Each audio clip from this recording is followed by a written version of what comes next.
একজন সেনাপ্রধান ৩৬,৫৬২ সেনাদের নিয়ে একটি বর্গগ্রুপ গঠন করতে চান। গঠন করার পর তিনি দেখলেন কিছু সেনা অব্যাহতি থেকে গেল, অর্থাৎ বাড়তি থেকে গেল। অব্যাহত সেনাদের সংখ্যা কত? এ ৩৬, বি ৬৫, সি ৮১, ডি ৯৭। এখানে কি করতে হবে আমাদের? এই যে ৩৬,৫৬২ এই সংখ্যাটির বর্গ বের করতে হবে। চলো বের করি। বর্গ বের করার নিয়ম কি? এখানে আগে এই ৩কে বাদ দেব নাকি ৩৬কে বাদ দেব? সেজন্য আগে গুনতে হবে টোটাল সংখ্যা কয়টি। ১, ২, ৩, ৪, ৫টি। তাহলে দেখো এই ৬৫ একটা জোড়া, ৬২ একটা জোড়া, তাহলে আমাদের প্রথমে বাদ যাবে ৩। আর ৩কে বাদ দিলে কত? ১ বাদ যাবে। ১ ১ ১। তাহলে এখান থেকে নামলো কত? ২। তারপর এই জোড়া একসঙ্গে নামবে, ৬৫ একসঙ্গে নামবে। এবার দেখো এখানে হয় ১-এর ডাবল ২ বসাতে হবে, না হলে যদি এইভাবে করো ১ আর ১ যোগ করে ২ তবুও হবে। এটাই সবচেয়ে ভালো নিয়ম, ১ আর ১ যোগ করে ২ বসাতে হবে। এবার দেখো এখানে সবচেয়ে কত বাদ যাবে, যে সংখ্যাটা এখানেও বসবে এখানেও বসবে এবং এটার সঙ্গে এই সংখ্যাটি গুণ করে এখানে নামবে। যদি সবচেয়ে বড় সংখ্যা দেখো এখানে ৯ বাদ যাবে, তাহলে এখানেও ৯, এখানেও বসাতে হবে ৯। ৯ লং ৮১, ৯ দুগুণে ১৮, ৮ ২৬। তাহলে এখান থেকে এবার কত নামবে? ৪। এবার এই ৬২ এই জোড়াটি একসঙ্গে নেমে যাবে ৬২। এবার ডিরেক্ট ১৯-এর ডাবল ৩৮ও যেতে পারে এখানে, অথবা সবচেয়ে ভালো ১৯ আর ৯ যোগ করে ২৯ আর ৯ যোগ করে ৩৮, এটাই সবচেয়ে বেটার নিয়ম। তারপর দেখো এখানে কত বাদ যেতে পারে, দেখো ৩০০ হয়ে যাবে, তাহলে ৪০০ রয়েছে, বেশি হয়ে যাবে, এখানে বাদ দিতে হবে ১। তাহলে ৩৮১, আর এই ৪৬২ থেকে ৩৮১ বাদ দিলে আমাদের পড়ে থাকবে শুধু ৮১। তাহলে অ্যান্সার হয়ে যাবে ৮১, কারণ এই যে ৩৬,৫৬২ এই সংখ্যাটি ১৯১ এর বর্গ হবে এবং এই ৮১ জন বাড়তি থেকে যাবে। উত্তর হয়ে যাবে অপশান সি ৮১। এবার দেখো আরেকটি খুব ছোট্ট অঙ্ক এবং শর্ট। দেখো যদি ৩ সমস্ত ৩-এর ১ এমএস অর্থাৎ মিটার পার সেকেন্ড গতি রূপান্তরিত করা হয় কিলোমিটার পার আওয়ারে, তাহলে তা হবে কত? ৮ kilometre per hour, ৯ kilometre per hour, ১০ kilometre per hour, ১২ kilometre per hour. কিচ্ছু করতে হবে না, ডিরেক্ট এই মিশ্র ভগ্নাংশটিকে সরল ভগ্নাংশে পরিণত করো আগে। তাহলে ৩ তিরিকে ৯ এর ১০ কত হচ্ছে? এখানে ১০/, কত হবে? ১০/৩। এটা কি মিটার পার সেকেন্ড, মানে ১ সেকেন্ড এত মিটার যায়, এটাকেই করব কিলোমিটার পার আওয়ারে। ডিরেক্ট কী করতে হবে? ডিরেক্ট আমাদের ১৮/৫ দিয়ে গুণ।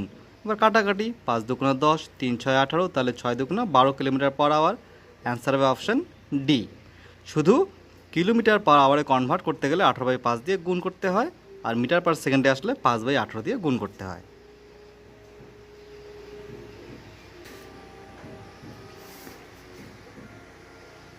আরেকটি অঙ্ক দেখো, এক ব্যক্তি ৯০ মিনিটে সাইকেলে চড়ে ১২ কিমি দূরত্ব অতিক্রম করে, তাহলে ৩ ঘন্টায় সে কত দূরত্ব অতিক্রম করবে যদি সে সাইকেলটিকে সমগতিতে চালায়?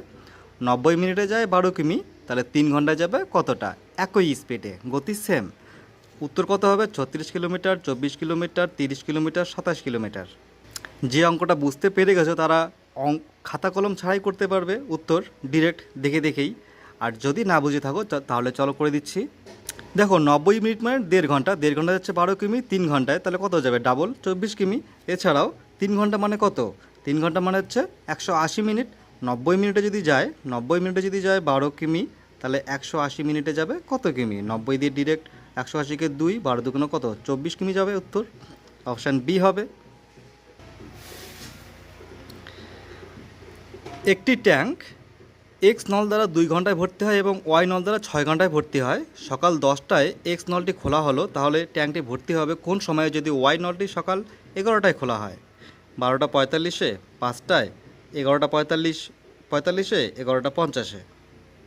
দেখো এক্স নলটি ভর্তি করছে কয় ঘন্টায়? ২ ঘন্টায়। এবং ওয়াই নলটি ভর্তি করছে কয় ঘন্টায়?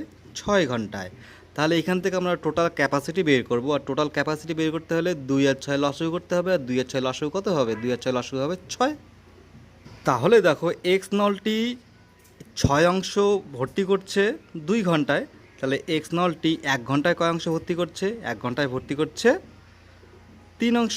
এবং ওয়াই নলটি ৬ অংশ ভর্তি করছে ৬ ঘন্টায়, তাহলে ওয়াই নলটি ১ ঘন্টায় ভর্তি করছে কত অংশ? ১ অংশ। আর দুজনে মিলে ১ ঘন্টায় কত করবে? ৩ আর ১-এ ৪ অংশ। এবার দেখো এটা হচ্ছে টোটাল অংশ, এটা টোটাল অংশ হচ্ছে ৬ ধরে নিলাম, বা ৬টা টোটাল অংশ। এবার দেখো বলেছে সকাল ১০টায় এক্স নলটি খোলা হলো, এক্স নলটি খোলা হয় 10টায় এবং তারপরের ওয়াই নলটি খোলা হয় 11টায়। তাহলে কি এই যে 1 ঘন্টা 10টা থেকে 11টায় 1 ঘন্টা এক্স নল একা করে, আর এক্স এই 1 ঘন্টায় কত কত অংশ করে? 1 ঘন্টায় এক্স 3 অংশ করে। তার মানে টোটাল যদি 6, তার মানে অর্ধেক 3 অংশ করে ফেলেছে কি একাই এক্স। আর তারপরে 11টায় খুলেছে ওয়াই, তার মানে কি বাকি 3 অংশ কে করবে? এক্স প্লাস ওয়াই দুজনে মিলে করবে। আর এক্স প্লাস ওয়াই দুজনে মিলে 1 ঘন্টায় করে কত অংশ? 4 অংশ, কিন্তু আমাদের করতে হবে কত? 3 অংশ।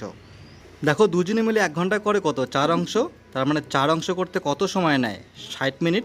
3 অংশ করতে দুজনে মিলে কত সময় নেবে, তাই না? 4 15 60, 3 15 45 মিনিট। তাহলে দেখো এক্স একা 1 ঘন্টা করেছে আর এখানে 45 মিনিট, মানে 1 ঘন্টা 45 মিনিট লাগছে। তাহলে সকাল 10টায় যদি শুরু হয় কাজটি, তাহলে শেষ হবে কয়টায়? 10-এর পর 11, 11টা 45, 11টা 45 কী হবে? সকাল AM। তাহলে হবে 11টা 45 AM। উত্তর অপশান সি, 11টা 45 AM।